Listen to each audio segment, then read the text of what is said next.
60대 이후에 모임에 나가보면 유독 돋보이는 사람들이 있습니다. 나이와 상관없이 생기 있고 자신감 넘치는 사람들, 건강하고 여유로운 사람들, 언제나 즐겁게 사는 사람들입니다. 같은 나이인데도 누군가는 활력이 넘치고 누군가는 위축되어 보이는 차이는 어디에서 올까요? 돈이 많고 적음의 문제가 아닙니다. 삶을 대하는 태도와 습관이 결국 그 사람의 분위기를 결정합니다.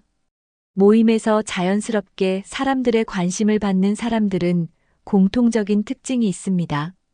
건강한 몸을 유지하는 사람, 경제적으로 여유로운 사람, 인간관계를 잘 유지하는 사람, 품격 있는 태도를 가진 사람, 그리고 인생을 즐기는 사람입니다. 이런 사람들을 보면 누구나 저 사람 참 부럽다라고 생각하게 됩니다. 그렇다면 우리는 어떤 점을 배우고 실천할 수 있을까요? 오늘 영상에서는 60 넘어서 모임에서 가장 부러운 사람들의 유형과 그들의 공통된 특징을 소개해 드리겠습니다. 끝까지 시청하시고 당신도 부러운 사람이 될 수 있는 방법을 알아가시길 바랍니다. 나이가 들수록 사람들은 자연스럽게 비교하게 됩니다. 나는 이 나이에 이렇게 살고 있는데 저 사람은 어떻게 저렇게 멋있을까라는 생각을 하게 됩니다. 어떤 사람은 건강하고 활력이 넘쳐 보이고 어떤 사람은 경제적으로 여유가 있어 보입니다. 어떤 사람은 주변에 사람이 많고 인간관계가 좋고 어떤 사람은 혼자 외롭게 보입니다. 사람들과의 대화에서도 빛이 나는 사람이 있고 늘 불평과 한탄만 하는 사람도 있습니다. 결국 같은 나이라도 살아온 방식과 태도에 따라 완전히 다른 인생을 살게 됩니다. 하지만 다행히도 부러운 사람들의 특징을 배워서 우리도 실천할 수 있습니다. 아주 작은 습관만 바꿔도 훨씬 활기차고 멋있는 인생을 살 수 있습니다. 그렇다면 모임에서 가장 부러운 사람들의 유형 첫 번째는 누구일까요? 바로 건강을 잘 관리한 사람들입니다. 모임에 나가보면 유독 건강해 보이고 활력이 넘치는 사람들이 있습니다. 그들의 얼굴에는 생기가 가득하고 몸의 움직임도 가볍습니다. 오랜만에 만나도 어쩜 그렇게 건강해 보이세요라는 말을 듣습니다. 건강을 잘 유지하는 사람들은 항상 자신감이 있고 모임에서도 자연스럽게 중심이 됩니다. 몸이 아프면 자연스럽게 활동이 줄어들고 모임에 나가는 것도 부담스러워집니다. 반면 건강한 사람들은 다양한 활동을 하면서 사람들과 활발하게 어울립니다. 활력 있는 사람들에게는 자연스럽게 긍정적인 기운이 느껴집니다. 그들과 함께 있으면 대화도 즐겁고 분위기도 밝아집니다. 건강은 하루아침에 만들어지는 것이 아닙니다. 그렇다면 이들은 건강을 어떻게 유지할까요? 건강한 사람들의 가장 큰 특징 중 하나는 꾸준히 운동한다는 점입니다.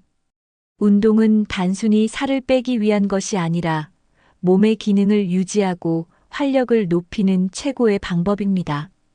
하루에 30분이라도 산책을 하거나 가벼운 스트레칭을 하는 것만으로도 몸은 달라집니다. 규칙적으로 운동하는 사람들은 걷는 모습부터 다릅니다. 허리가 곱고 걸음걸이가 빠르고 힘이 있습니다. 반면 운동 부족으로 몸이 굳어 있으면 움직임이 둔하고 기력이 없어 보입니다. 운동을 하는 사람들은 근육량이 유지되면서 자연스럽게 동안으로 보이는 효과도 있습니다. 단순히 젊어 보이는 것이 아니라 실제로 에너지가 넘치고 삶의 질이 높아집니다. 운동을 습관화한 사람들은 어떤 모임에서도 당당하게 보입니다. 그렇다면 운동뿐만 아니라 식습관도 중요할까요? 건강을 유지하는 또 하나의 중요한 요소는 바로 식습관입니다. 건강한 사람들은 무조건 많이 먹거나 적게 먹는 것이 아니라 균형 잡힌 식사를 합니다. 특히 단백질과 비타민이 풍부한 음식을 챙겨 먹으며 몸에 필요한 영양을 공급합니다. 반면 건강을 소홀히 하는 사람들은 자극적인 음식이나 가공식품을 자주 먹습니다. 식습관이 나쁘면 혈압, 혈당, 체중 조절이 어려워지고 건강이 급격히 나빠질 수 있습니다. 건강한 사람들은 소식하면서도 꼭 필요한 영양소를 충분히 섭취하는 습관을 가집니다. 과식이나 폭식을 하지 않고 몸이 필요로 하는 만큼만 섭취하는 것이 건강 유지의 비결입니다. 또한 물을 충분히 마시고 과일과 채소를 적절히 섭취하는 것도 중요합니다. 음식 관리만 잘해도 몸이 가벼워지고 모임에서도 더 활기차게 보일 수 있습니다. 그렇다면 건강한 사람들만 부러운 대상일까요? 경제적으로 여유로운 사람들도 부러움을 받습니다. 모임에 나가보면 경제적으로 여유로운 사람들은 분위기부터 다릅니다. 돈이 많다고 해서 다 부러운 것은 아니지만 경제적 걱정 없이 사는 사람들은 확실히 더 여유로워 보입니다. 이들은 돈을 허세로 쓰는 것이 아니라 필요한 곳에 현명하게 쓰는 방법을 알고 있습니다. 무리하게 절약하지 않아도 되고 남들에게 과시할 필요도 없습니다. 모임에서도 돈 걱정 없이 살고 싶다는 말이 자주 나오는데 이런 사람들을 보면 자연스럽게 부러움을 느끼게 됩니다. 경제적으로 안정된 사람들은 자연스럽게 자신감이 있고 말과 행동에도 품격이 느껴집니다. 돈이 많고 적음을 떠나 어떻게 관리하느냐에 따라 노후의 삶이 달라집니다. 은퇴 후에도 경제적 고민 없이 사는 사람들은 젊을 때부터 철저히 준비해 온 경우가 많습니다. 자산을 잘 관리하고 현명한 소비 습관을 가진 사람들이 결국 노후에도 여유를 즐길 수 있습니다. 그렇다면 이들은 어떻게 돈을 관리하고 있을까요? 소제목 불필요한 과소비를 하지 않고 현명하게 자산을 관리하는 사람. 경제적으로 여유로운 사람들은 돈을 쓸 때와 아낄 때를 잘 구분합니다. 무조건 아끼는 것이 아니라 필요한 곳에 쓰고 불필요한 곳에서 절약하는 습관이 있습니다. 젊었을 때부터 계획적으로 돈을 관리하고 노후를 대비한 준비를 해왔습니다. 모임에서 보면 소득이 많지 않아도 알뜰하게 관리해서 경제적으로 안정적인 사람들이 있습니다. 이들은 충동 구매를 하지 않고 꼭 필요한 소비를 하면서도 삶의 질을 유지하는 법을 압니다.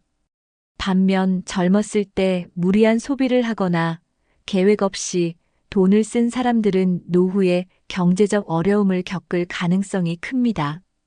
돈을 관리하는 습관 하나가 결국 은퇴 후의 삶을 결정짓는 중요한 요소가 됩니다. 돈은 있을 때 써야 한다는 생각보다는 돈을 어떻게 써야 더 가치 있게 쓸 수 있을까를 고민하는 것이 중요합니다. 그렇다면 돈을 쓰면서도 여유롭게 사는 사람들은 어떤 특징이 있을까요? 바로 자신을 위해 기분 좋게 돈을 쓰는 법을 아는 사람들입니다. 돈을 어떻게 쓰느냐에 따라 삶의 질이 달라질 수 있습니다. 경제적으로 여유로운 사람들은 자신을 위한 소비를 아끼지 않되 낭비는 하지 않습니다. 예를 들어 자신을 위해 좋은 옷을 사거나 건강을 위해 투자하는 것에는 돈을 아끼지 않습니다. 반면 보여주기식 소비나 불필요한 사치는 하지 않습니다. 모임에서도 이런 곳에 돈을 쓰는 게 정말 가치 있다는 사람들의 이야기를 들어보면 대부분 건강, 배움, 여행 등에 투자하는 경우가 많습니다. 돈을 잘 쓰는 사람들은 자기 자신을 소중히 여기고 가치 있는 경험을 위해 소비합니다. 삶을 즐기기 위해 꼭 비싼 것만 찾는 것이 아니라 자신이 행복할 수 있는 소비를 선택하는 것이 중요합니다. 결국 돈은 얼마나 많냐보다 어떻게 쓰느냐에 따라 삶의 품격이 달라집니다. 그렇다면 경제적으로 여유로운 사람들 외에 또 어떤 사람들이 모임에서 부러움을 받을까요? 바로 인간관계를 잘 유지하는 사람들입니다. 모임에서 보면 주변에 사람이 많은 사람들이 항상 밝고 행복해 보입니다. 나이가 들수록 인간관계는 줄어들기 마련이지만 어떤 사람들은 여전히 활발하게 친구들과 어울립니다. 이런 사람들은 젊었을 때부터 인간관계를 소중히 여기고 꾸준히 유지해 온 경우가 많습니다. 오랜 친구가 있다는 것은 그만큼 신뢰를 쌓으며 살아왔다는 증거이기도 합니다. 반면 나이가 들수록 관계를 단절하고 혼자 지내는 사람들은 점점 외로움을 느끼게 됩니다. 친구들과의 대화를 통해 새로운 정보를 얻고 삶의 활력을 유지하는 것이 중요합니다. 인간관계를 잘 유지하는 사람들은 모임에서도 자연스럽게 중심이 됩니다. 나이가 들수록 친구가 최고야라는 말을 많이 듣지만 실제로 친구가 많은 사람들은 노후를 훨씬 즐겁게 보냅니다. 그렇다면 새로운 사람을 만나는 것도 중요한 요소일까요? 다음으로 새로운 사람과 소통하는데 거리낌 없는 사람들의 특징을 살펴보겠습니다. 나이가 들수록 새로운 사람을 만나는 것이 쉽지 않다고 생각하는 분들이 많습니다. 하지만 모임에서 보면 늘 새로운 사람들과 잘 어울리는 사람들이 있습니다. 이런 사람들은 특정한 친구들하고만 어울리는 것이 아니라 누구와도 자연스럽게 대화를 이어갑니다. 처음 보는 사람과도 거리낌 없이 인사하고 대화를 나누는 능력이 있습니다. 나이를 먹었다고 해서 새로운 인간관계를 포기하는 순간 외로움이 찾아올 가능성이 높습니다. 반면 열린 태도를 가진 사람들은 더 많은 기회를 얻고 삶의 활력도 유지합니다. 젊은 세대와도 적극적으로 소통하며 시대의 변화를 받아들이는 태도가 중요합니다. 새로운 사람들과 관계를 맺으면 생각의 폭도 넓어지고 더 많은 정보를 얻을 수 있습니다. 결국 소통을 잘하는 사람들은 모임에서도 항상 인기 있고 자연스럽게 중심이 됩니다. 그렇다면 이러한 사람들은 어떤 말투와 태도를 가질까요? 모임에서 가장 인기 있는 사람들은 늘 밝고 긍정적인 에너지를 가지고 있습니다. 부정적인 이야기보다는 즐거운 이야기, 유익한 이야기를 나누는 사람들이 사람들에게 호감을 줍니다. 이런 사람들은 남을 험담하거나 불평하기보다 좋은 점을 찾아 칭찬하는 습관이 있습니다. 요즘 세상이 다 그렇지라고 푸념하기보다 앞으로 이런 기회가 있을 거야라고 긍정적으로 말합니다. 긍정적인 사람들은 주변 사람들에게도 좋은 영향을 미치고 자연스럽게 관계가 오래 유지됩니다. 반면 부정적인 말이 많은 사람들은 점점 대화 상대가 줄어들고 고립될 가능성이 큽니다. 모임에서 보면 말 한마디로 분위기를 바꾸는 사람들이 있습니다. 이런 사람들은 말할 때 항상 상대방을 배려하며 사람들과 함께 있을 때 에너지를 주는 역할을 합니다. 그렇다면 인간관계뿐만 아니라 외모와 태도도 사람들에게 부러움을 사는 요소일까요? 다음으로 외모와 태도가 세련된 사람들의 특징을 살펴보겠습니다. 같은 나이여도 옷차림과 스타일에 따라 인상이 완전히 달라 보일 수 있습니다. 모임에서 돋보이는 사람들은 대부분 깔끔하고 단정한 스타일을 유지합니다. 값비싼 옷을 입지 않아도 자신에게 어울리는 옷을 선택하는 것만으로도 분위기가 달라질 수 있습니다. 세련된 사람들은 너무 화려한 옷을 입기보다는 기본적인 스타일을 잘 활용하는 경우가 많습니다. 옷뿐만 아니라 구두, 가방, 액세서리 같은 작은 디테일까지 신경 쓰는 것이 중요한 요소입니다. 같은 옷이라도 구김없이 잘 다려 입고 깨끗하게 관리하면 훨씬 세련된 인상을 줄 수 있습니다. 특히 색깔 조합을 잘 활용하면 나이를 떠나 더욱 멋있어 보일 수 있습니다. 패션 센스가 좋은 사람들은 모임에서도 자연스럽게 사람들의 관심을 받게 됩니다.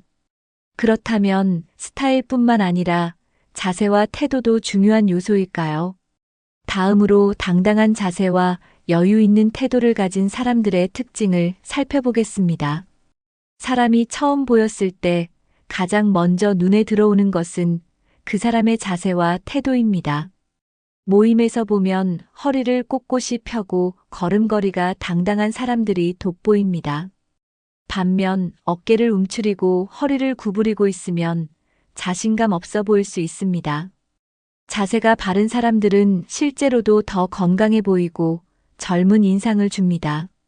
연구에 따르면 자세가 바른 사람들은 그렇지 않은 사람들보다 실제로 에너지가 높고 긍정적인 성향을 보인다고 합니다. 자신감 있는 태도는 단순히 외모뿐만 아니라 대화할 때의 표정과 말투에서도 나타납니다. 여유로운 태도를 가진 사람들은 급하게 말하거나 행동하지 않고 천천히 생각하고 부드럽게 말합니다. 이런 사람들은 듣는 사람에게 안정감을 주며 모임에서도 중심이 되는 경우가 많습니다.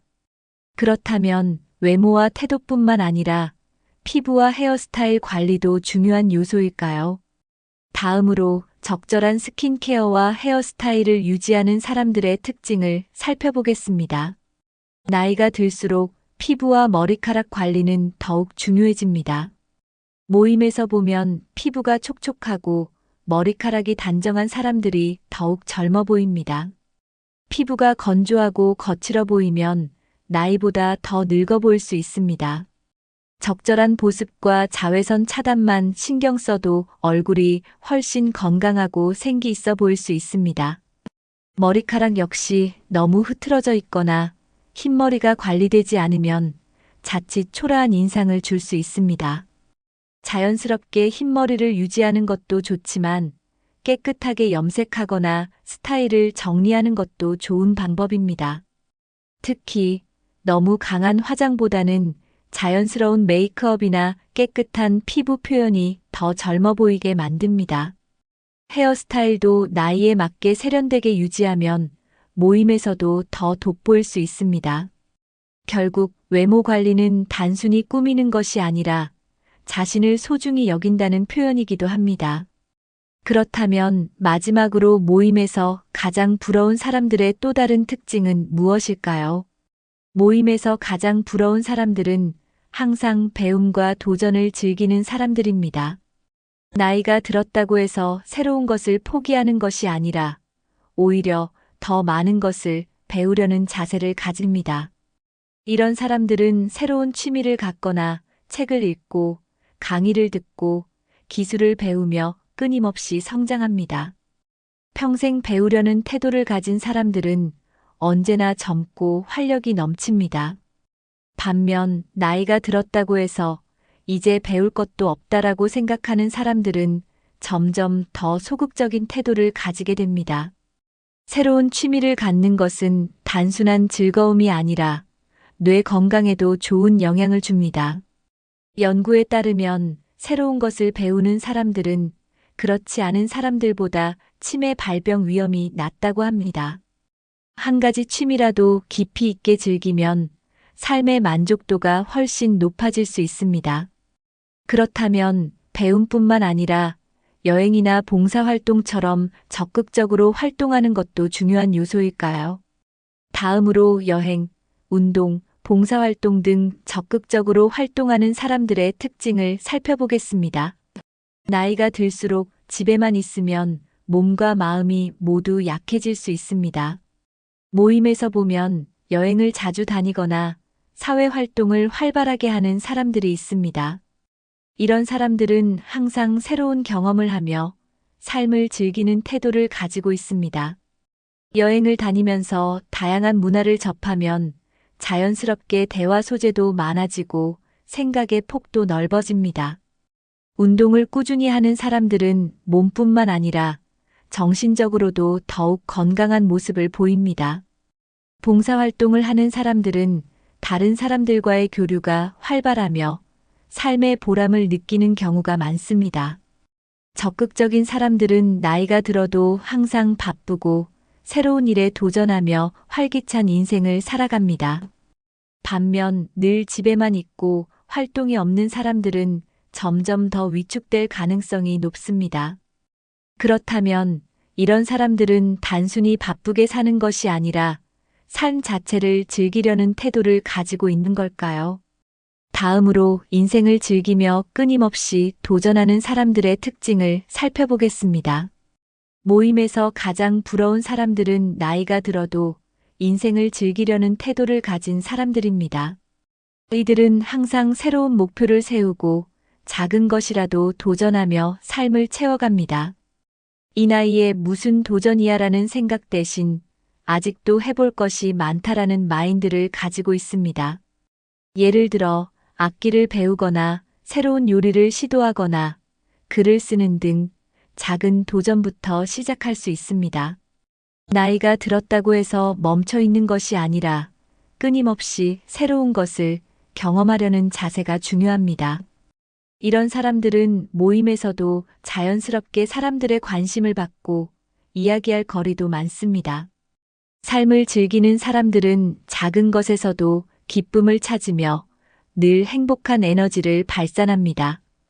반면 인생을 수동적으로 살아가는 사람들은 점점 더 외롭고 고립될 가능성이 높습니다. 결국 삶을 얼마나 즐기느냐에 따라 노년의 행복과 만족도가 달라질 수 있습니다. 오늘 영상에서는 60 넘어서 모임에서 가장 부러운 사람들의 특징을 알아봤습니다.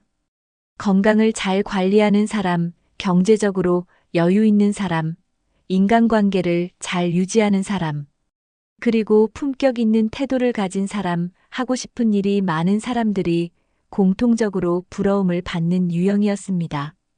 중요한 것은 이 모든 것은 타고난 것이 아니라 우리가 충분히 실천할 수 있는 것이라는 점입니다. 작은 습관만 바꿔도 더 건강하고 더 여유롭고 더 즐거운 인생을 살 수 있습니다. 여러분은 오늘 소개해드린 내용 중에서 가장 공감되는 부분이 있었나요?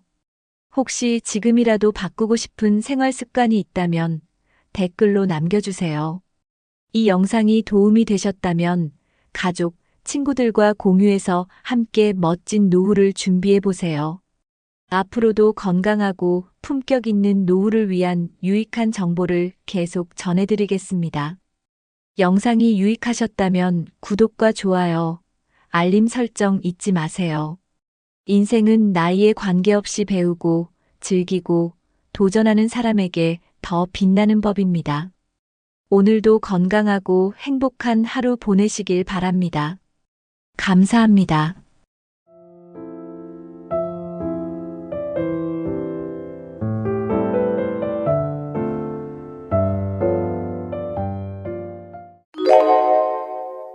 요즘 새벽마다 자주 깨서 다시 잠들기 힘들다는 이야기 많이들 하십니다.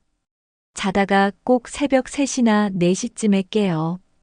예전엔 푹 잤는데 나이 들면서 자꾸 중간에 눈이 떠지네요. 혹시 여러분도 이런 경험 있으신가요? 많은 어르신들이 이런 수면 문제로 고민하고 계십니다. 대부분은 나이 들어서 그렇지 하고 그냥 넘기시는 경우가 많습니다. 물론 나이에 따른 자연스러운 변화일 수도 있습니다. 하지만 그 속에는 생각보다 다양한 원인이 숨어 있습니다. 단순히 나이 때문이 아니라 몸 안의 변화, 생활 습관, 마음 상태까지 모두 영향을 줍니다. 원인을 정확히 알면 그만큼 해결 방법도 더 분명해집니다. 오늘 영상에서는 왜 노인들이 새벽에 자주 깨는지, 그리고 편안하게 다시 잠들 수 있는 방법까지 알려드릴게요. 여러분의 잠이 바뀌면 하루의 컨디션도 완전히 달라질 수 있습니다.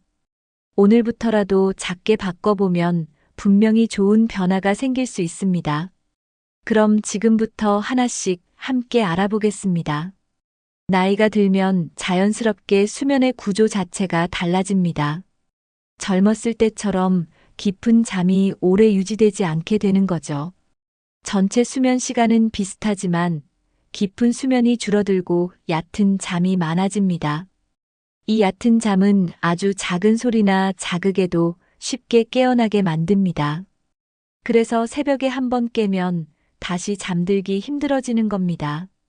특히 나이가 들수록 렘 수면과 비렘 수면의 비율이 바뀌면서 수면의 질이 낮아집니다.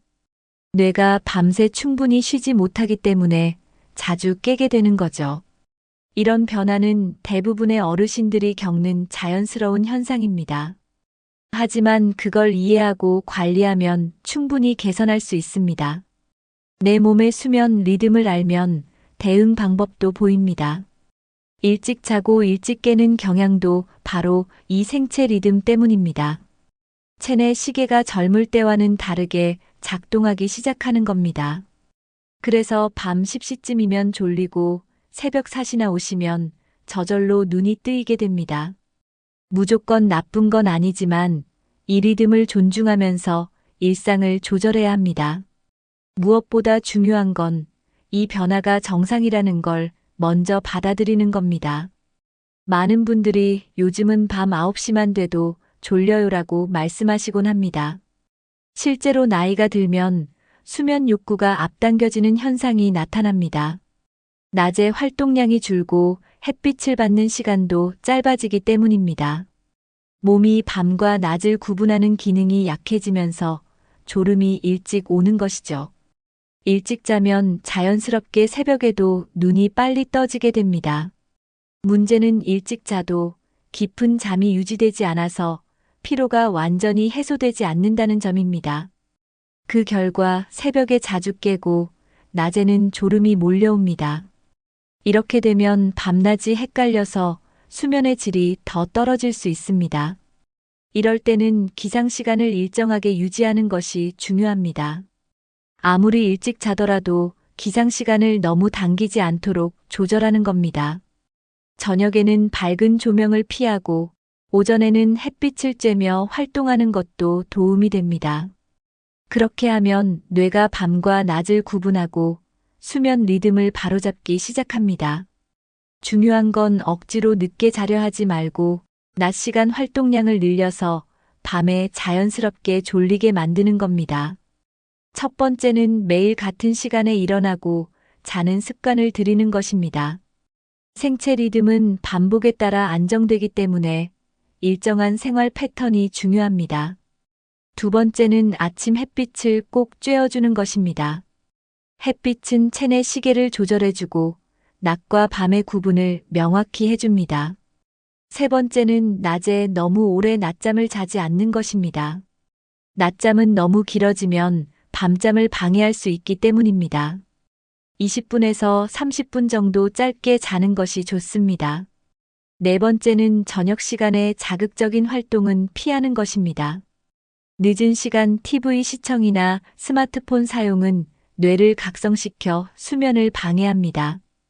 다섯 번째는 간단한 스트레칭이나 가벼운 산책도 도움이 됩니다. 몸을 적당히 피곤하게 해줘야 깊은 잠에 들 수 있기 때문입니다. 여섯 번째는 자기 전 따뜻한 물로 샤워하거나 족욕을 하는 것도 좋습니다. 체온이 내려가면서 몸이 자연스럽게 잠들 준비를 하게 됩니다. 일곱 번째는 하루의 일정이 끝났다는 신호를 몸에 주는 것이 필요합니다. 이 모든 실천은 생체 리듬을 안정시키고 새벽 각성을 줄여주는데 큰 도움이 됩니다. 멜라토닌은 흔히 수면 호르몬이라고 불리는 물질입니다.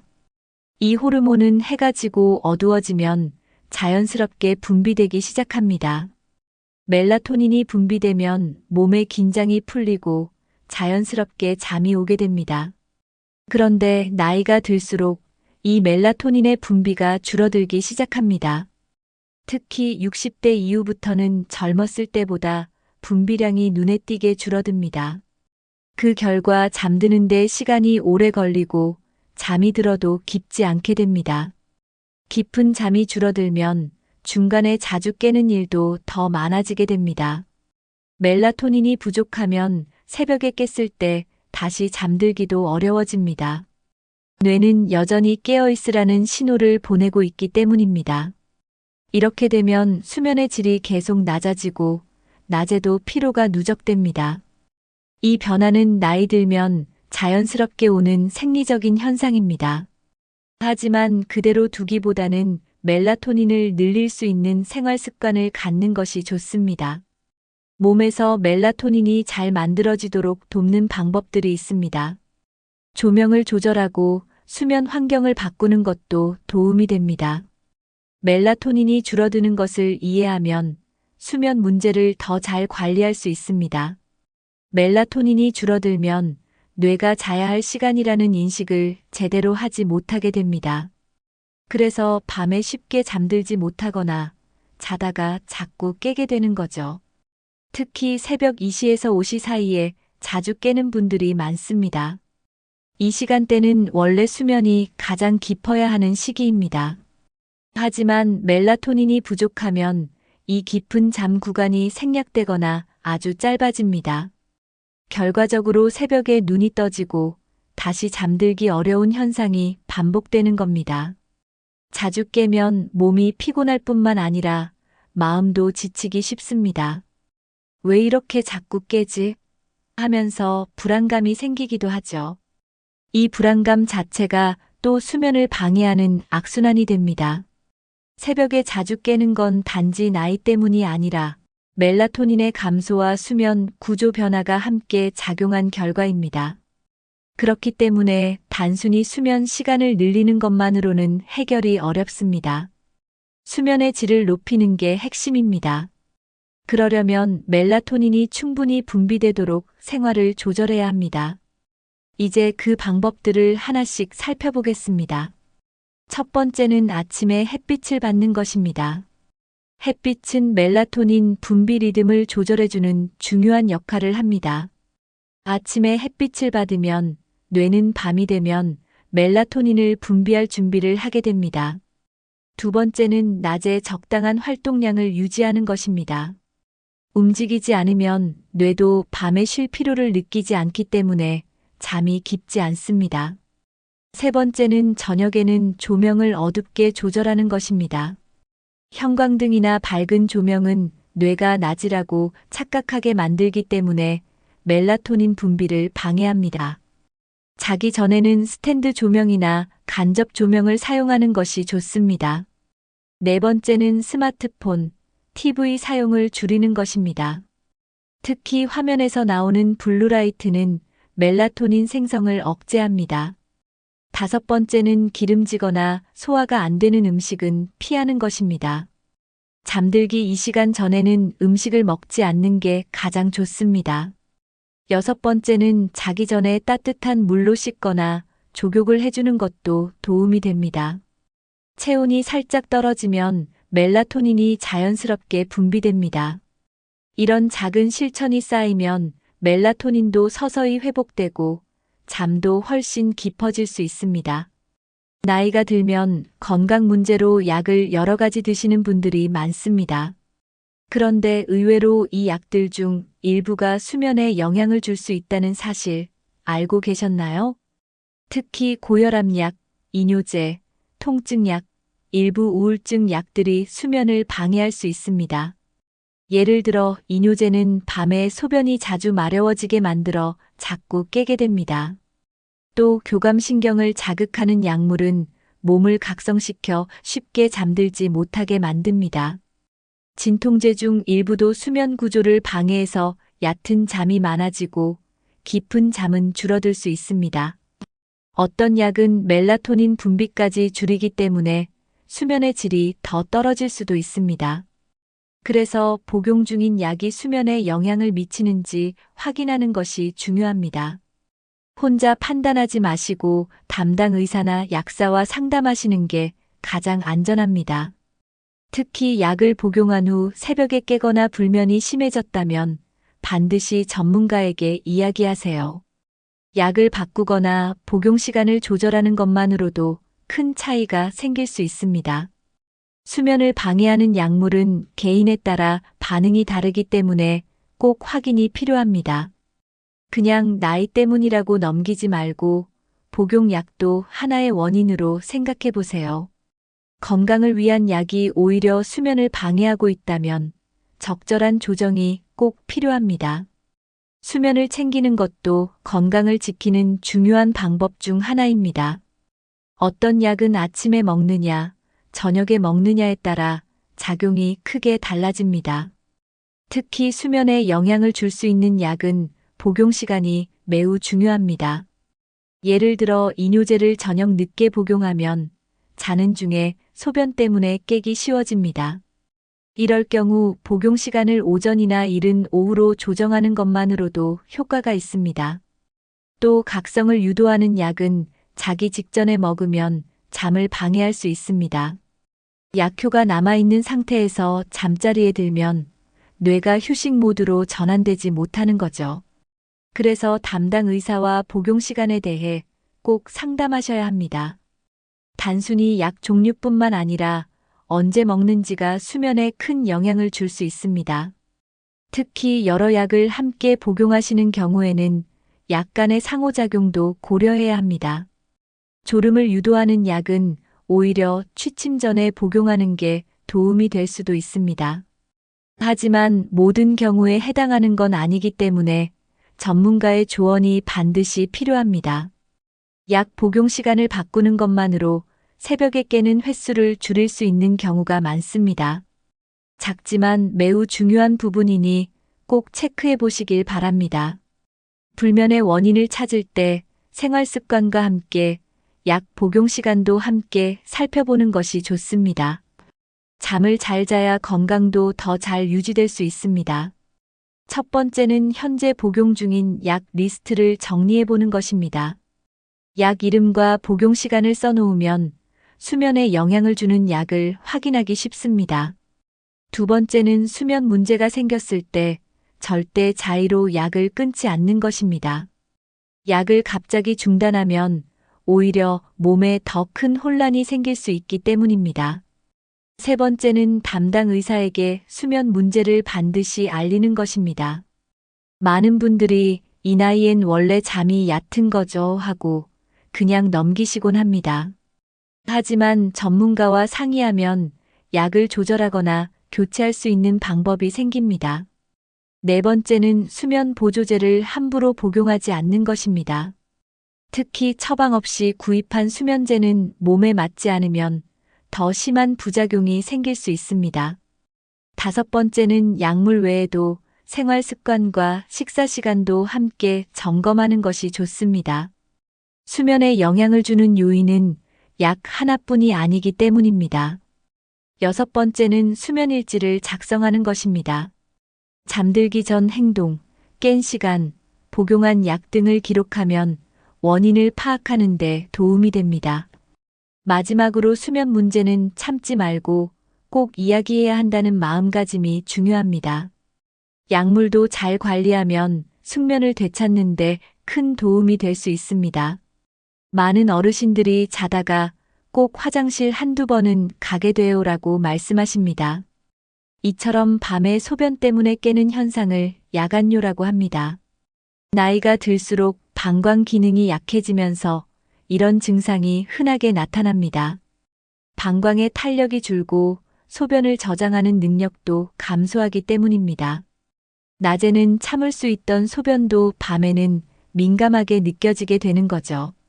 또 신장에서 밤에도 소변을 많이 만드는 체내 변화도 하나의 원인입니다. 특히 당뇨나 고혈압이 있는 분들은 야간뇨가 더 자주 나타날 수 있습니다. 전립선이 커지거나 방광염이 있는 경우에도 마찬가지입니다. 이렇게 밤마다 자주 깨게 되면 수면의 흐름이 끊기게 됩니다. 깊은 잠에 들기 어려워지고 피로도 제대로 풀리지 않습니다. 어떤 분들은 소변이 마려워 깬 건지 그냥 잠이 깨서 화장실을 간 건지 헷갈리기도 합니다. 이런 상태가 반복되면 수면 자체에 대한 불안감도 생기게 됩니다. 그래서 야간뇨는 단순한 불편을 넘어서 생활 전반에 영향을 줄 수 있습니다. 이를 줄이기 위해서는 정확한 원인 파악과 생활 습관 점검이 필요합니다. 작은 조절로도 야간뇨를 줄이고 새벽에 깨는 횟수를 줄일 수 있습니다.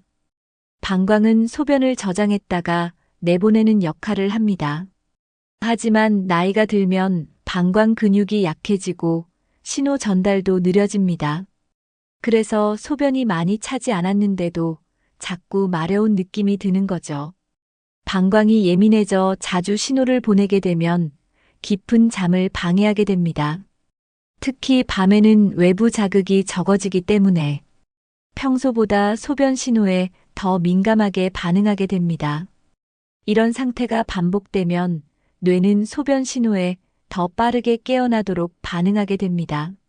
즉, 잠들자마자 깊은 수면에 빠지기 전에 방광이 먼저 깨워버리는 겁니다.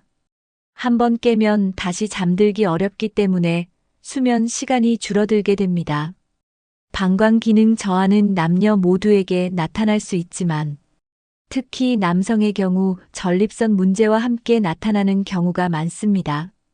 여성은 폐경 이후 호르몬 변화로 인해 방광 탄력이 떨어지기도 합니다. 이런 문제는 간단한 운동이나 치료로 개선이 가능합니다. 방광의 민감도를 낮추면 수면도 자연스럽게 깊어질 수 있습니다. 방광 건강은 곧 수면 건강과 연결되어 있다는 걸 꼭 기억해 주세요. 첫 번째는 저녁 2시간 전부터 물 마시는 양을 줄이는 것입니다. 너무 일찍부터 물을 끊으면 갈증으로 잠들기 어렵고 너무 늦게까지 물을 마시면 새벽에 자꾸 깨어나게 됩니다. 두 번째는 카페인이 들어간 음료를 피하는 것입니다. 커피, 녹차, 탄산음료 등은 이뇨작용이 있어 소변을 자주 마렵게 합니다. 세 번째는 자기 전 배뇨를 꼭 하고 잠자리에 드는 것입니다. 당연한 행동 같지만 의식적으로 습관을 들이면 효과가 좋습니다. 네 번째는 소변을 너무 참지 않고 너무 자주 가지도 않는 적당한 리듬을 유지하는 것입니다. 너무 자주 가는 습관은 방광을 더 예민하게 만들 수 있습니다. 다섯 번째는 하체 근육 강화 운동을 해주는 것입니다. 특히 골반 근육을 단련하면 방광 조절 능력이 좋아집니다. 여섯 번째는 배에 압박을 주는 옷을 피하고 편한 복장을 입는 것도 중요합니다. 배가 조이면 방광에 자극을 줄 수 있기 때문입니다. 일곱 번째는 과민성 방광이 의심될 땐 반드시 전문 진료를 받아보는 것입니다. 소변 조절은 민감한 문제지만 생활의 질과 잠의 질을 높이는 핵심 요소입니다. 낮 동안에는 별 생각이 없었는데 이상하게도 밤이 되면 걱정이 많아집니다. 조용한 방 안에서 혼자 누워 있으면 마음속에 쌓였던 생각들이 하나둘 떠오르죠. 내일은 또 어떻게 해야 하지? 몸이 왜 이러지? 같은 걱정이 꼬리를 물기 시작합니다. 이런 생각들이 많아질수록 뇌는 쉬지 못하고 계속 깨어있게 됩니다. 그 결과 깊은 잠에 빠지지 못하고 얕은 잠만 계속 반복됩니다. 뇌는 낮 동안 받은 자극을 밤새 정리하는데 스트레스가 많으면 이 과정이 매끄럽게 되지 않아 수면을 방해합니다. 특히 스트레스 호르몬인 코르티솔이 밤에 높아지면 몸은 계속 긴장한 상태가 됩니다. 이럴 경우 자다 깨는 횟수가 많아지고 새벽에 일찍 눈을 뜨게 됩니다. 몸은 피곤한데 머리는 깨어 있어서 다시 잠들기도 힘들어집니다. 이런 상태가 반복되면 점점 잠드는 자체가 불안해집니다. 오늘도 또 깨면 어쩌지? 라는 생각이 들기 시작하는 거죠. 걱정이 많아질수록 수면은 더 얕아지고 피로는 쌓이게 됩니다. 결국 악순환이 반복되며 수면의 질은 점점 나빠집니다. 마음의 긴장을 줄여야 몸도 편안해지고 깊은 잠이 찾아옵니다. 때로는 겉으로는 괜찮은 것 같지만 마음속 깊은 불안이 잠을 깨우기도 합니다. 무의식에 자리 잡은 불안감은 새벽에 가장 민감하게 나타납니다. 자는 동안에도 뇌는 계속 작동하고 있기 때문에 마음속에 쌓인 걱정이 새벽에 뇌를 자극해 저절로 눈을 뜨게 만드는 겁니다. 이럴 경우 깨고 나서도 다시 잠들기 어렵고 심장이 두근거리거나 식은땀이 나기도 합니다. 무의식적인 불안은 스스로 인식하기 어려워서 더 피곤하게 느껴집니다. 그 이유를 정확히 알 수 없으니 불안은 더 커지고 잠은 더 얕아지게 됩니다. 특히 외부 자극이 없는 조용한 새벽 시간에는 이런 감정이 더 크게 느껴집니다. 이럴 때는 무작정 참고 누워있기보다는 조용히 일어나 따뜻한 차를 마시거나 가볍게 몸을 움직이며 뇌를 다시 안정시키는 것이 도움이 됩니다. 중요한 건 왜 이렇게 깼지? 하고 자책하지 않는 태도입니다. 누구나 한 번쯤은 새벽에 깰 수 있고 그것만으로 문제가 되는 건 아닙니다.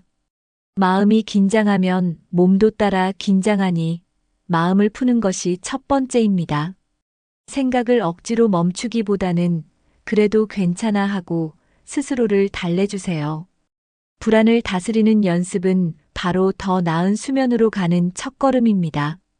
마음이 불안하면 아무리 몸이 피곤해도 잠들기 어렵습니다. 그래서 잠자기 전 마음을 다스리는 습관이 매우 중요합니다. 첫 번째는 자기 전 걱정거리를 종이에 적어보는 것입니다. 마음속 생각을 밖으로 꺼내면 머릿속이 한결 가벼워집니다. 두 번째는 심호흡이나 명상처럼 뇌를 천천히 쉬게 해주는 활동을 하는 것입니다. 깊게 들이쉬고 내쉬는 호흡을 반복하면 몸의 긴장이 풀어집니다. 세 번째는 자극적인 TV나 스마트폰 사용을 줄이는 것입니다. 자극적인 화면과 소리는 뇌를 각성시켜 잠을 방해합니다. 네 번째는 마음을 편안하게 해주는 음악을 들으며 누워보는 것도 좋습니다. 잔잔한 클래식이나 자연소리는 뇌파를 안정시키는데 도움이 됩니다. 다섯 번째는 내 몸과 마음을 칭찬해주는 습관을 들이는 것입니다. 오늘도 수고했어. 내일은 더 편안하길 바라 같은 말을 스스로에게 해주세요. 여섯 번째는 정해진 시간에 자고 일어나는 수면 루틴을 유지하는 것입니다. 뇌는 반복에 익숙하기 때문에 같은 시간에 잠자리에 들면 훨씬 안정감을 느낍니다. 마음을 가라앉히는 작은 습관들이 모이면 수면도 자연스럽게 깊어집니다. 나이가 들면 신체의 감각이 더 민감해지기 시작합니다. 특히 수면 중에는 소리, 빛, 온도 같은 자극에 훨씬 쉽게 반응하게 됩니다. 낮에는 잘 안 들리던 소리도 밤에는 신경이 곤두서서 더 크게 느껴지기도 하죠. 작은 발자국 소리, 냉장고 소리도 수면을 방해할 수 있습니다. 마찬가지로 불이 조금이라도 비치면 뇌는 아직 낮이라고 착각해 멜라토닌 분비가 줄어듭니다. 이런 상태에서는 쉽게 깊은 잠에 들지 못하고 자주 깨게 됩니다. 또 방 안의 온도가 너무 높거나 낮아도 몸이 불편해서 수면이 얕아집니다. 특히 발이 차거나 땀이 날 정도로 더우면 새벽에 잠에서 깨는 일이 많습니다. 이런 환경적 요소는 작은 것 같아도 수면의 질을 좌우합니다. 민감한 감각을 차단하려면 조명, 소음, 온도에 신경을 써야 합니다. 커튼을 두껍게 치고 조명을 꺼두는 것만으로도 숙면에 도움이 됩니다. 소음이 있는 곳이라면 조용한 음악이나 백색 소음 기기를 활용해 보세요. 적절한 실내 온도는 보통 18도에서 22도 사이가 가장 좋다고 알려져 있습니다. 너무 덥지도 춥지도 않게 조절하는 것이 중요합니다. 예민해진 감각을 편안하게 만들어주는 환경이 곧 깊은 잠을 부릅니다. 많은 분들이 무심코 하는 행동이 실제로 수면을 방해하고 있습니다. 첫 번째는 자기 직전까지 TV나 스마트폰을 보는 습관입니다. 화면에서 나오는 빛은 뇌를 각성시켜 멜라토닌 분비를 억제합니다. 특히 드라마나 뉴스처럼 자극적인 내용을 보면 뇌는 더 깨어있게 됩니다. 두 번째는 늦은 시간에 무거운 식사를 하는 습관입니다. 음식이 소화되는 동안 몸은 휴식하지 못하고 깨어있게 됩니다. 세 번째는 잠들기 직전에 격한 운동을 하는 것입니다. 운동은 좋지만 자기 직전엔 오히려 수면을 방해할 수 있습니다. 네 번째는 불을 켠 채로 자는 습관입니다. 아주 약한 불빛도 수면 호르몬의 분비를 줄일 수 있습니다. 다섯 번째는 알코올이나 커피를 늦게 섭취하는 것입니다. 술은 잠이 오는 듯해도 실제로는 얕은 잠만 유도하고 자주 깨게 만듭니다. 카페인은 오후 이후엔 되도록 피하는 것이 좋습니다. 여섯 번째는 수면 시간이 불규칙한 생활입니다. 매일 같은 시간에 자고 일어나는 것이 가장 건강한 수면 습관입니다. 깊은 잠을 자기 위해서는 뇌가 이제 자도 되겠다는 신호를 느껴야 합니다. 그 신호를 만들어주는 것이 바로 수면 환경입니다. 첫 번째는 조용하고 어두운 공간을 만드는 것입니다. 눈을 감았을 때도 완전히 어둡게 느껴지는 환경이 이상적입니다. 두 번째는 침실은 오직 잠을 자는 공간으로 사용하는 것입니다. 침실에서 TV를 보거나 식사를 하면 뇌는 그곳을 휴식 공간으로 인식하지 못합니다. 세 번째는 침구류를 편안하게 바꾸는 것입니다. 너무 딱딱하거나 너무 푹신한 매트리스는 몸의 긴장을 더하게 만듭니다. 네 번째는 자기 전 마음을 진정시키는 루틴을 만드는 것입니다. 따뜻한 물로 손발을 씻고 조용한 음악을 들으며 잠자리 준비를 해보세요. 다섯 번째는 실내 공기를 쾌적하게 유지하는 것입니다. 너무 건조하면 코와 목이 불편하고 습하면 숨쉬기 어려울 수 있습니다. 여섯 번째는 편안한 잠옷과 체온 유지가 가능한 이불을 사용하는 것입니다. 일곱 번째는 자기 전 30분은 모든 자극을 끄고 조용한 시간을 보내는 것입니다. 이런 습관들이 모이면 몸과 뇌는 자연스럽게 잠을 받아들일 준비가 됩니다. 오늘 영상에서는 왜 나이가 들수록 새벽에 자주 깨게 되는지, 그리고 그 원인을 어떻게 해결할 수 있을지 6가지로 나눠서 말씀드렸습니다. 단순히 나이 들어서 그렇다는 말로 넘길 수 있는 문제가 아니라는 걸 아셨을 겁니다. 생체 리듬, 호르몬 변화, 복용 중인 약, 방광 문제, 마음의 불안, 생활 습관. 이 모든 것이 서로 얽혀서 수면에 영향을 주고 있었던 거죠. 다행인 건 그 어느 것도 바꿀 수 없는 게 아니라는 점입니다. 아주 작고 단순한 습관 하나부터 바꾸면 새벽잠 문제도 충분히 좋아질 수 있습니다. 오늘 알려드린 내용 중 하나라도 기억해 두셨다가 오늘 밤 딱 한 가지만이라도 실천해 보시면 어떨까요? 하루하루가 쌓이다 보면 어느새 밤잠도 더 편안해지고 아침이 상쾌해질 수 있습니다. 몸도 마음도 모두 잘 쉬어야 다음 날을 건강하게 살아갈 힘이 생깁니다. 지금 이 순간부터라도 나에게 맞는 수면 환경과 습관을 하나씩 만들어 가보세요. 오늘 영상 보시고 가장 공감되셨던 내용은 무엇이었나요? 혹시 여러분만의 꿀잠 노하우가 있다면 댓글로 함께 나눠주세요. 같은 고민을 가진 다른 분들께 큰 도움이 될 수도 있습니다. 이 영상이 맞아, 이거 내 이야기다 싶으셨다면 좋아요 한번 눌러주시고 구독과 알림 설정도 함께 부탁드릴게요. 가족이나 친구, 잠을 잘 못 자는 지인분들께 이 영상 공유해 주셔도 좋습니다. 오늘 밤은 꼭 편안하게 주무시고 내일 아침엔 개운하게 눈 뜨시길 바랍니다. 지금까지 함께 해주셔서 감사합니다. 건강하고 따뜻한 하루 되세요. 다음 영상에서 다시 뵙겠습니다.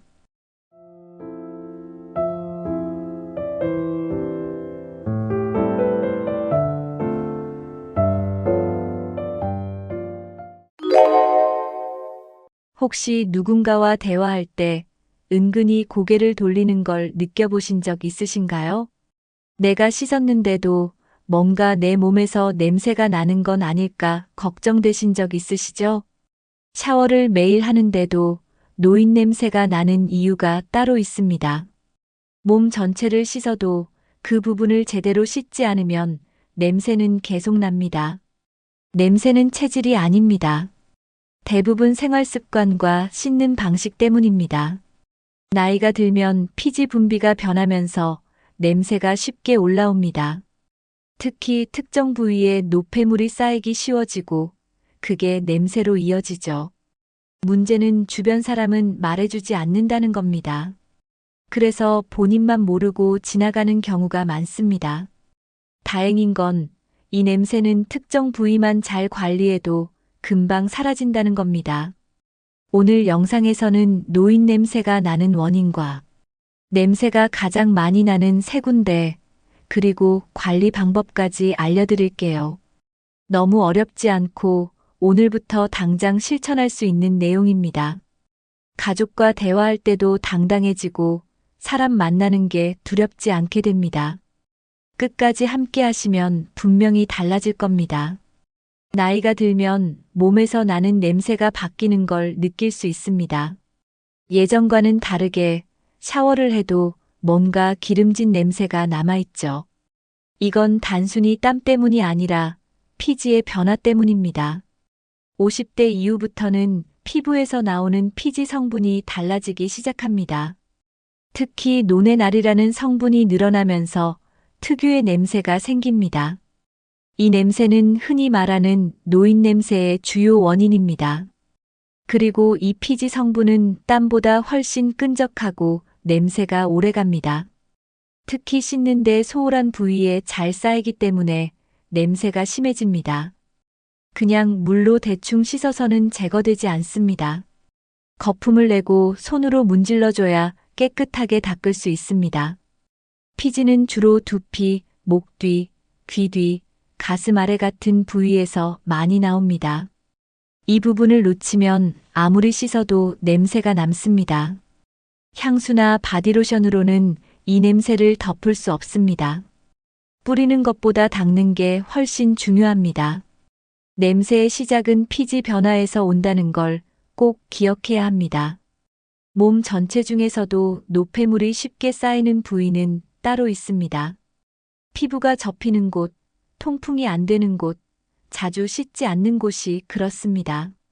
예를 들어 귀 뒤, 목 뒤, 겨드랑이, 가슴 아래, 배꼽, 발 사이 같은 부위입니다. 이런 부위는 평소 샤워할 때 잘 신경을 쓰지 않는 경우가 많습니다. 그냥 물만 흘려보내거나 손이 잘 닿지 않아서 대충 지나치게 되죠. 그런데 이런 곳은 땀과 피지가 하루 종일 모여드는 곳입니다. 특히 더운 날이나 활동량이 많았던 날은 더 심해집니다. 옷 속에 가려져 있어서 통풍도 잘 안 되고 습기가 차기 쉽습니다. 땀이 마르면서 노폐물이 남고 거기에 세균이 자라면서 냄새가 나는 겁니다. 몸의 중심 부위일수록 열이 많고 피지 분비도 많습니다. 세안이나 샤워를 할 때 이 부분들을 일부러 신경 써서 닦아야 합니다. 그냥 비누칠만 하고 지나가면 냄새는 그대로 남습니다. 손으로 부드럽게 문질러서 거품을 내고 깨끗이 헹궈주는 습관이 필요합니다. 씻을 때 순서도 중요하지만 어디를 씻는지가 더 중요합니다. 자주 쌓이는 곳을 자주 닦아줘야 냄새도 줄어듭니다. 많은 분들이 나는 땀도 안 나는데 왜 냄새가 나지? 라고 궁금해 하십니다. 사실 노인 냄새의 주된 원인은 땀이 아니라 피지, 즉 기름입니다. 나이가 들면 땀은 줄지만 피지는 더 많아집니다. 피지는 끈적하고 공기 중 먼지나 노폐물을 잘 붙잡습니다. 이 피지에 세균이 달라붙고 분해되면서 냄새가 나는 겁니다. 특히 모공이 많은 부위, 그리고 접히는 부분에서 이런 현상이 잘 일어납니다.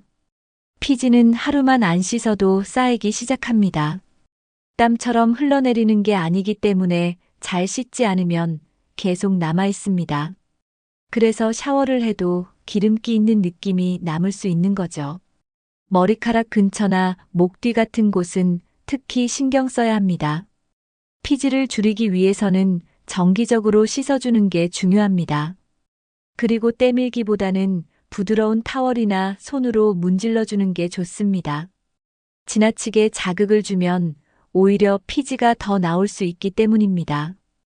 기름은 물만으로는 잘 씻기지 않으니 거품을 내서 구석구석 닦아줘야 합니다. 노인 냄새의 핵심은 기름이라는 걸 꼭 기억하고 관리해야 합니다. 목 뒤와 귀 뒤는 얼굴 못지않게 피지가 많이 나오는 부위입니다. 그런데 얼굴은 매일 씻으면서 목 뒤와 귀 뒤는 놓치기 쉽습니다. 이 부위는 햇볕도 덜 받고 통풍도 잘 안 돼서 냄새가 쉽게 쌓입니다. 하루 종일 머리카락에 가려지고 옷깃에 덮여 있어서 습기가 많아지죠. 특히 귀 뒤는 귀지뿐만 아니라 피지와 땀이 섞여서 냄새가 심해집니다. 손으로 만졌을 때 기름지거나 미끄럽다면 피지가 쌓였다는 뜻입니다. 이 부위는 샴푸할 때 같이 씻는 경우가 많은데 그 정도로는 부족합니다. 귀 뒤, 목 뒤는 따로 비누 거품을 내서 손으로 문질러 씻어줘야 합니다. 특히 더운 날이나 외출하고 돌아온 날은 더 꼼꼼히 닦아야 합니다. 그냥 물로 헹구는 것만으로는 냄새의 원인을 제거할 수 없습니다. 몸에서 냄새가 난다고 느끼는 분들의 대부분이 이 부위를 놓치고 있습니다. 실제로 이곳을 깨끗이 씻기만 해도 냄새가 절반 이상 줄어든다는 보고도 있습니다. 세수하듯이 매일 목 뒤와 귀 뒤도 손으로 꼼꼼하게 닦는 습관이 필요합니다. 작은 변화지만 채취 개선에 큰 효과를 줍니다. 몸 전체를 씻기 전에 먼저 이 부위부터 체크해 보세요. 샤워할 때 귀 뒤를 신경 써서 닦는 사람은 의외로 많지 않습니다. 귀 앞은 거울을 보면서 닦지만 귀 뒤는 잘 보이지 않아 놓치게 되죠. 그런데 바로 그곳이 냄새의 중심지일 수 있습니다. 귀 뒤는 피지가 가장 두껍고 세균도 잘 자라는 환경입니다. 땀과 피지, 먼지, 머리카락 기름까지 모두 모이는 부위입니다. 특히 머리를 감은 후 샴푸나 린스가 귀 뒤에 남는 경우도 많습니다. 이 잔여물이 남아있으면 피지와 섞여 악취를 유발할 수 있습니다. 귀 뒤를 손으로 문질렀을 때 미끌미끌하거나 냄새가 느껴진다면 이미 신호가 온 겁니다. 따뜻한 물로 적신 수건이나 손으로 부드럽게 닦아내는 것이 좋습니다. 너무 강하게 문지르면 피부가 자극을 받을 수 있으니 부드럽게 씻어야 합니다. 귀 뒤는 매일 한 번씩만 씻어줘도 냄새가 많이 줄어듭니다. 또 귀걸이를 착용하시는 분은 귀 뒤에 염증이 생기지 않도록 더 자주 관리해야 합니다. 눈에 잘 보이지 않는다고 방치하면 냄새는 더 강해질 수 있습니다. 샴푸 후 꼭 손으로 귀 뒤를 한 번 더 확인하고 닦는 습관을 들이세요. 작은 부위지만 청결에 있어서는 가장 중요한 곳 중 하나입니다. 목 뒤와 귀 뒤를 씻을 때는 손을 사용하는 게 가장 좋습니다. 떼수건이나 브러쉬는 너무 강해서 오히려 피부를 자극할 수 있습니다. 부드러운 비누나 바디워시로 거품을 충분히 낸 다음 손끝으로 닦아주는 게 효과적입니다. 손가락을 펴서 귀 뒤를 둥글게 감싸며 문질러 주세요. 목 뒤는 목덜미부터 양옆까지 부드럽게 닦아야 합니다. 귀 아래에서 목 뒤쪽으로 천천히 쓸어내리듯 씻는 것도 좋습니다. 매일 한 번 샤워 시간에 함께 루틴으로 포함시키면 자연스럽게 익숙해집니다. 물 온도는 너무 뜨겁지 않게 미지근한 물로 헹궈주는 게 피부에 부담이 덜합니다. 헹군 뒤에는 물기를 수건으로 톡톡 두드려서 닦아주는 것이 좋습니다. 그리고 샤워 후엔 목 뒤까지 함께 바디로션을 발라주면 더 좋습니다. 노화로 인해 건조해진 피부는 더 많은 피지를 만들기 때문에 보습도 중요합니다. 세정 후에 바르는 보습제는 냄새를 줄이는데 도움이 됩니다. 매일 일정한 시간대에 씻는 습관을 들이면 더 잊지 않고 챙길 수 있습니다. 그리고 혼자 사시는 분이라면 거울을 활용해 귀 뒤 확인도 해보시면 좋습니다. 꾸준한 관리가 최고의 탈취제라는 걸 꼭 기억하세요. 겨드랑이와 가슴 아래는 통풍이 잘 안 되는 대표적인 부위입니다. 특히 5단에 늘 가려져 있기 때문에 땀이 차고 습기가 오래 머뭅니다. 이런 환경은 세균이 자라기 딱 좋은 조건입니다. 땀은 마르면서 노폐물을 남기고 그게 쌓이면 냄새로 이어집니다. 특히 살이 접히는 부위라 땀이 안 보이게 고이기도 합니다. 그래서 본인은 잘 모르지만 옆 사람은 냄새를 바로 느낄 수 있습니다. 겨드랑이는 냄새샘이 가장 많은 곳이라 작은 변화에도 민감하게 반응합니다. 가슴 아래도 마찬가지로 땀과 피지가 자주 고입니다. 특히 몸집이 있는 분들이나 활동량이 적은 분들은 더 주의해야 합니다. 이 부위는 땀이 잘 나면서도 자극을 받기 쉬운 곳이라 관리가 더 필요합니다. 자주 씻지 않으면 냄새뿐 아니라 피부 트러블까지 생길 수 있습니다. 하루 한 번 이상은 반드시 비누 거품으로 씻어내는 게 좋습니다. 통풍이 어려운 구조이기 때문에 샤워 후에도 잘 말려줘야 합니다. 특히 여름철이나 외출 후에는 바로 씻는 습관이 도움이 됩니다. 작은 부위 같지만 전체 채취의 인상을 바꾸는데 큰 영향을 줍니다. 땀만 날 때는 그리 심한 냄새가 나지 않습니다. 문제는 피지와 땀이 섞이면서 생기는 복합적인 냄새입니다. 피지는 끈적한 기름 성분이고 땀은 수분이 많아 서로 잘 섞입니다. 이 두 가지가 만나면 세균이 쉽게 번식하면서 악취를 만들게 됩니다. 특히 겨드랑이와 가슴 아래는 세균 번식이 빠른 부위입니다. 옷에 덮여 있어서 습기와 열이 항상 유지되기 때문입니다. 땀이 날 때마다 이 부위를 닦아주는 게 어려운 분들은 아예 땀이 덜 나게 관리하는 게 좋습니다. 속옷을 자주 갈아입는 것만으로도 냄새가 줄어듭니다. 땀이 마른 상태로 오래 방치되면 피지와 함께 굳어 냄새가 더 강해집니다. 그래서 샤워할 때 반드시 이 부분은 거품을 내서 손으로 문질러야 합니다. 무심코 대충 지나가기 쉬운 부위지만 냄새는 그 틈을 잘 알고 찾아옵니다. 특히 겨드랑이는 탈취제만 바르는 것보다 먼저 깨끗이 씻는 게 우선입니다. 몸을 씻지 않고 뿌리는 향수나 스프레이는 오히려 역효과가 날 수 있습니다. 냄새 위에 향이 겹쳐지면 더 불쾌하게 느껴질 수 있기 때문입니다. 냄새를 줄이는 가장 좋은 방법은 바로 씻는 것이라는 걸 꼭 기억하세요. 겨드랑이와 가슴 아래는 피부가 민감한 부위입니다. 그래서 떼수건이나 강한 브러쉬보다는 손이나 부드러운 수건을 사용해야 합니다. 비누는 향이 강한 제품보다 순하고 자극 없는 걸 고르는 것이 좋습니다.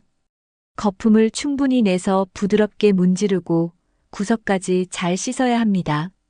겨드랑이는 손을 들어 충분히 공간을 만들어주는 게 중요합니다.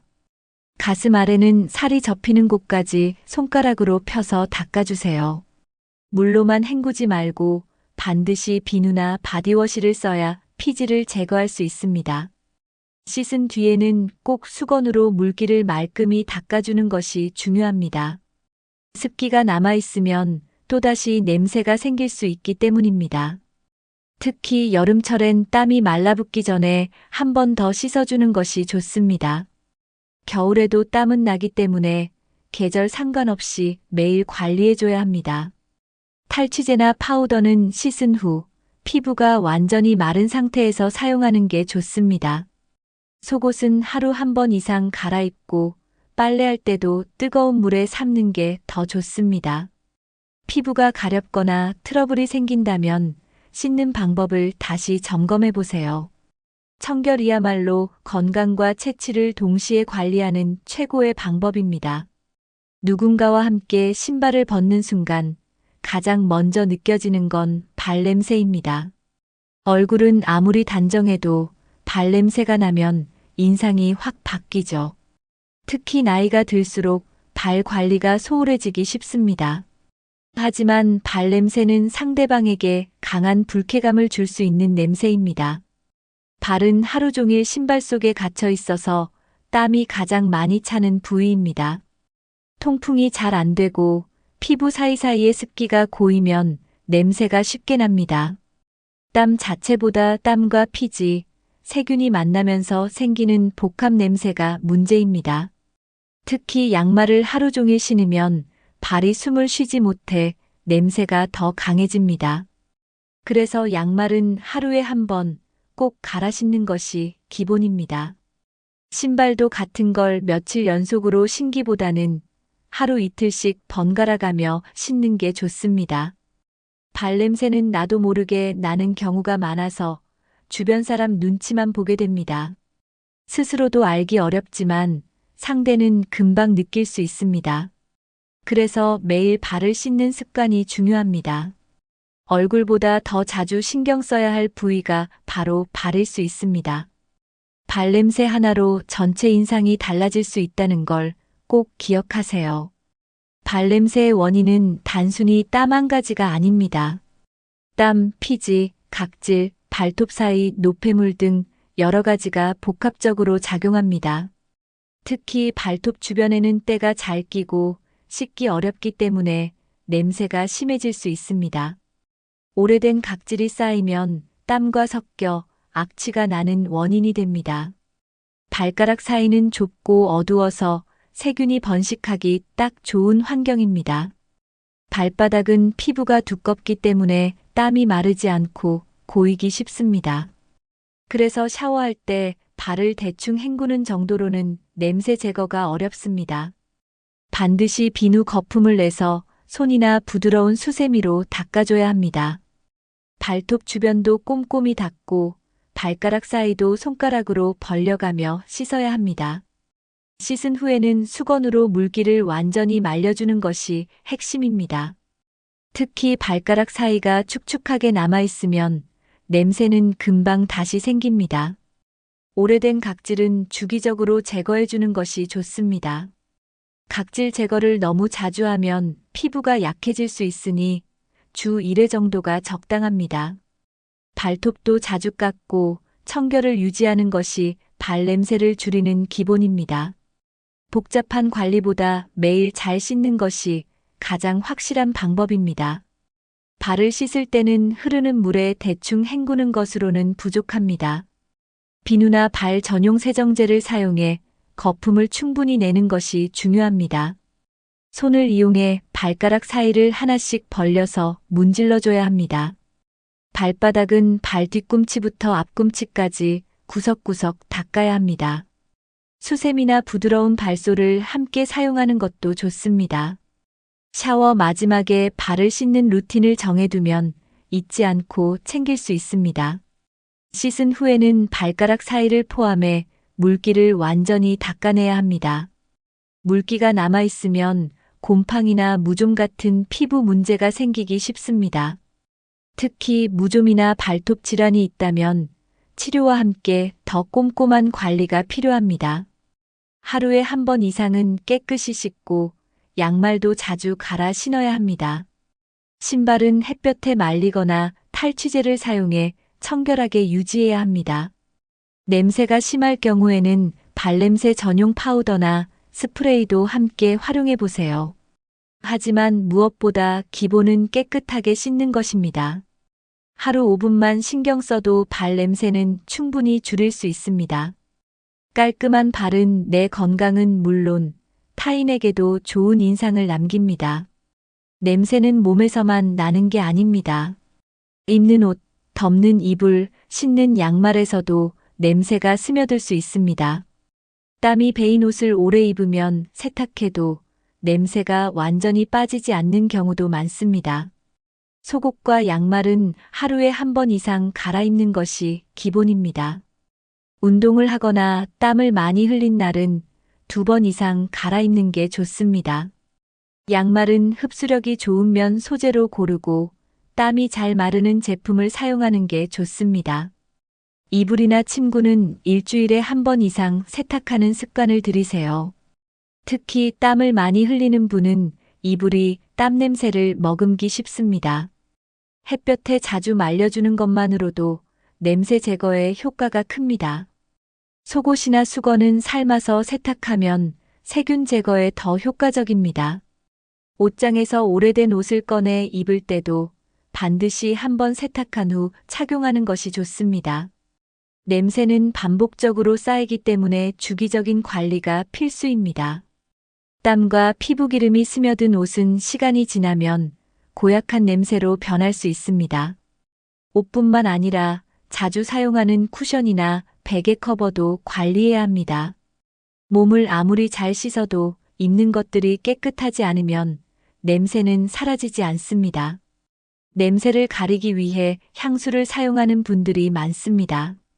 하지만 향수는 냄새를 없애는 것이 아니라 잠시 덮는 역할만 합니다. 몸에서 나는 냄새 위에 향기가 겹쳐지면 더 불쾌하게 느껴질 수 있습니다. 그래서 향수를 뿌리기 전에 반드시 청결부터 신경 써야 합니다. 냄새의 원인을 제거하지 않고 향만 더하면 효과는 오히려 반감됩니다. 매일 같은 시간대에 샤워하는 습관을 들이면 몸이 더 빨리 깨끗해집니다. 특히 외출 전, 잠들기 전에는 꼭 한번 몸을 닦아주는 루틴이 좋습니다. 아침에 간단하게 물수건으로 닦는 것만으로도 산뜻한 느낌을 줄 수 있습니다. 저녁에는 거품을 내서 꼼꼼히 씻어내는 게 더 효과적입니다.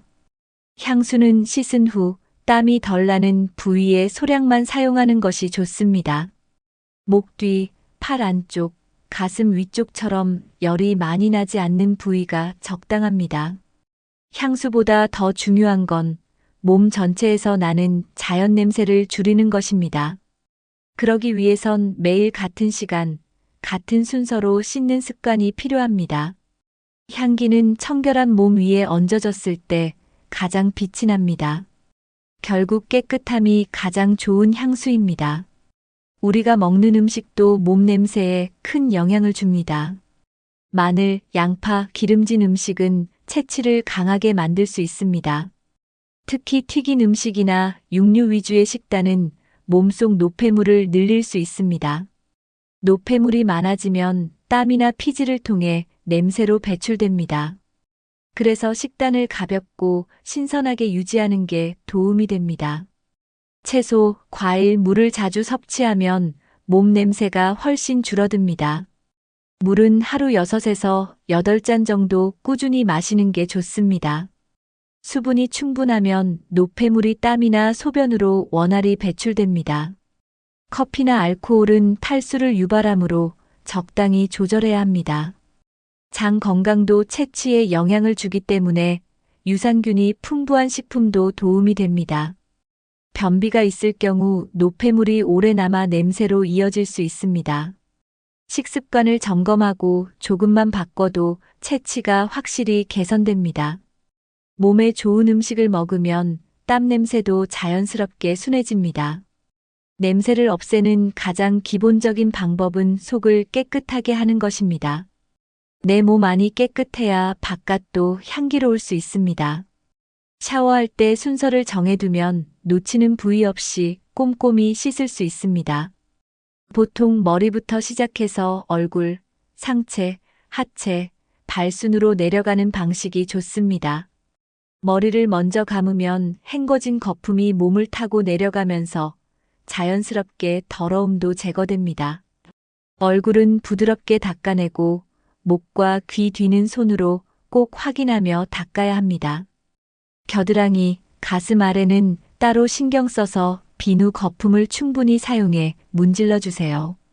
배꼽과 허리, 등도 거울을 보며 빼놓지 않도록 하는 게 좋습니다. 허벅지, 무릎 뒤, 종아리까지 내려오면서 손으로 쓸듯이 닦는 습관을 들이면 깔끔하게 씻을 수 있습니다. 발은 마지막에 따로 거품을 내서 발가락 사이사이까지 꼼꼼히 씻어야 합니다. 순서를 정해놓고 매번 똑같이 씻으면 습관이 되어 자연스럽게 몸 전체를 관리할 수 있습니다. 부위마다 소홀해지지 않게 순서를 지키는 것이 냄새 예방의 기본입니다. 거칠게 밀기보다는 부드럽고 정성껏 문질러주는 게 효과가 더 좋습니다. 땀이나 피지는 하루만 지나도 쌓이기 때문에 매일 씻는 게 중요합니다. 샤워 시간이 길 필요는 없지만 순서와 방식은 꼭 챙겨야 합니다. 빠르게 씻을 땐 중요한 부위만 골라 집중적으로 관리해도 좋습니다. 씻는 순서 하나만 바꿔도 냄새는 눈에 띄게 줄어듭니다. 나이가 들면 피부가 건조해지고 얇아지기 때문에 세정제 선택이 더 중요해집니다. 너무 강한 세정제는 피부를 자극하고 오히려 더 많은 피지를 나오게 할 수 있습니다. 향이 강하거나 알갱이가 있는 제품은 노인 피부엔 부담이 될 수 있습니다. 순하고 보습 성분이 들어간 약산성 제품을 사용하는 것이 좋습니다. 알로에, 세라마이드, 히알루론산 같은 성분이 들어간 제품은 자극이 적습니다.